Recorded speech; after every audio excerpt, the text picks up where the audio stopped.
అన్నమయ్య జిల్లా రాయచోటి పరిధిలోని మున్సిపాలిటీలో గేటు వసూళ్ల రూపంలో అక్రమ దందా నడుస్తోంది. గేటు వసూళ్లు అనేది మార్కెట్లో వసూలు చేస్తారు.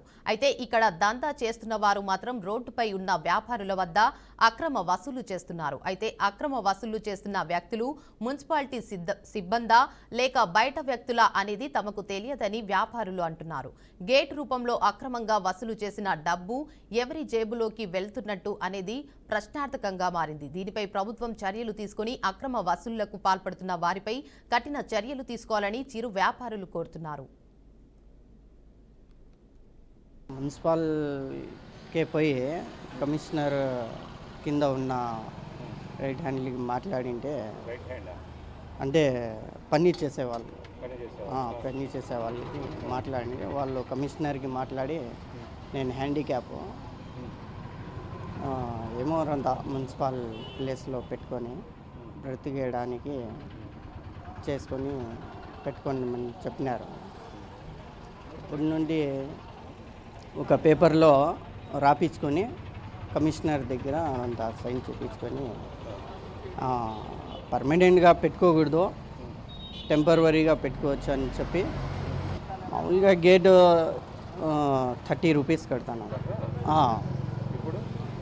అంటే ఈ షాపు పెట్టినప్పటి నుంచి కాదు, తెలుగుదేశం పార్టీ వచ్చినప్పటి నుంచి కడతాను. అంతకుముందు ఏం గేట్ ఏం లే. తెలుగుదేశం పార్టీ గెలిచింది, దాని తర్వాత నుండి ఒకరిద్దరు వచ్చినారు ఇట్లా గేట్ కట్టాలా అంటే అది ఏమీ తెలియదు మాకు.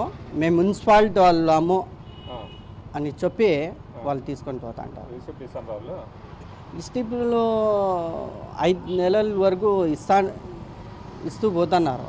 మళ్ళా రావడానికి అట్లే ఇప్పుడు మనకు మామూలుగా వాళ్ళే వస్తున్నారు కదా, స్లిప్ ఇచ్చే వాళ్ళే, వీళ్ళే వచ్చిందేదని తీసుకొని మున్సిపల్ వెంకట సుబ్బారెడ్డి. ఎన్ని రోజుల నుంచి ఇక్కడ షాప్ పెట్టినారు? నేను 5-6 నెలలు అయింది అంతే. అంటే కాలువల పైన పెట్టుకున్నారు కదా, ఈ వేసి మీకు ఎవరైనా చెప్పిండారా? ముందు నాకన్నా ముందు పెట్టినారు అందరూ.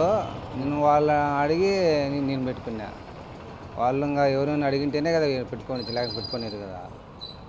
మా కాలువల పైన పెట్టకూడదు కదా అనేది మున్సిపాలిటీ అధికారులు చెప్పడం ఏమంటే మీ కాలువల పైన ఎవరు పర్మిషన్ లేదు పెట్టుకునేదానికి అని అంటారు.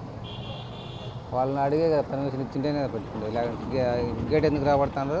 టికెట్ రాబడతారు. గేట్ రాబట్టకూడదు కదా. ఎంత రాబడతాను టికెట్? 30-50 అంగడి పెట్టి, చిన్న అంగడి అయితే 30, పెద్దది అయితే 50 అనుకుంటారు. అదే 2 నెలలు 3 నెలలు ఇచ్చినారు, మళ్ళీ రసీదు ఇవ్వటం లే. ముందు ఎంత తీసుకున్నారు, మళ్ళీ ఎంతకు వచ్చినారు, మళ్ళీ ఇప్పుడు తీసుకుంటారు? నేనేమో పెట్టిన ఉంటే 30 రూపాయలు, చిన్న అంగడి అయినా 30 ఇచ్చాను అంతే. వాళ్ళు 50 ఇచ్చాను, వాళ్ళు 50 అట్టంగా ఎంత ఇచ్చాను ఇంకా దాన్ని బట్టి ఇంకా బిల్లులు అయితే ఇస్తాను మీకు తీసుకున్న తర్వాత. బిల్లు లేలే, ఇంతకుముందు ఇచ్చాను, ఇప్పుడు వేయడం వల్ల. వెంకట సుబ్బారెడ్డి. మీ పేరు ఏం పేరు? చంద్రాయుడు. ఇప్పుడు షాప్ పెట్టి ఉంటుంది ఇక్కడ 8 నెలలు ఏంటి. మున్సిపాలిటీ కాలువ పైన పెట్టిన దానికి ఏమైనా డబ్బులు ఇచ్చినారు కదన్నా? డైలీ 50 రూపాయలు తీసుకుంటారు. 50 తీసుకుంటారు. గేట్ ఎవరికి ఇస్తారు అది? పిల్లడు వస్తాడు, మా గేట్ అని అడుగుతాడు, పేరు తెలుదు నాకు. రిసిప్ట్ ఇస్తాను. రిసిప్ట్ ఇచ్చాను. రిసిప్ట్ లేదు. రిసిప్ట్ లేకుండా అంటే ఇది వేసుకోవడానికి ఎవరైనా పర్మిషన్ ఇచ్చారా ఇక్కడ? లేదు, అట్లా పర్మిషన్ ఏం లేదు, మేమే వేసుకున్నాం. మీరు వేసుకున్నారు. గేట్ అయితే కట్టించుకుంటారు. ఎవరు పేరు అతనికి పేరు అయితే నాకు తెలియదు కానీ నేను కనుక్కొని చెప్తాను కావాలంటే. అది వస్తాడు ఇప్పుడు బయట వాళ్ళు గేట్ అంటారు బండ్ల మీద వాళ్ళకు, మాకు అందరికి ఫైన్ వేస్తుంటారు.